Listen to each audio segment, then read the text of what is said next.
আর এবার নজর রাখছি ওয়েদার আপডেটের দিকে। আরো 5 দিন দক্ষিণে দাবদাহ, 4 জেলায় তাপপ্রবাহের পরিস্থিতি। বাঁকুড়া, বীরভূম, বর্ধমান, মেদিনীপুরে তাপপ্রবাহ।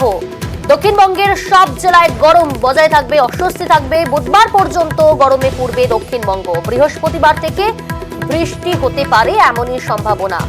হাওয়া অফিস জানাচ্ছে বৃহস্পতিবার থেকে কিন্তু স্বস্তির বৃষ্টি হতে পারে। তবে আগামী বুধবার পর্যন্তই গরম বজায় থাকবে, অস্বস্তি থাকবে দক্ষিণবঙ্গের সব জেলায় এবং পশ্চিমের জেলাগুলিতে কিন্তু তাপপ্রবাহের সতর্কতা জারি করা হয়েছে।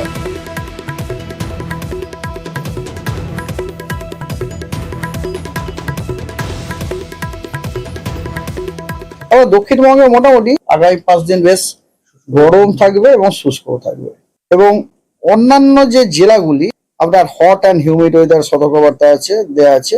সাউথ বেঙ্গলে আজকে সবকটা ডিস্ট্রিক্টেই হালকা বৃষ্টিপাত উইথ থান্ডারের সম্ভাবনা আছে, এক্সেপ্ট কতগুলি ডিস্ট্রিক্ট যেখানে কোনো বৃষ্টি বাদলা হওয়ার সম্ভাবনা নেই, যেগুলি হলো নদিয়া, ওয়েস্ট এবং ইস্ট বর্ধমান, পুরুলিয়া, ঝাড়গ্রাম, বাঁকুড়া, কলকাতা, হাওড়া, 24 পরগনা।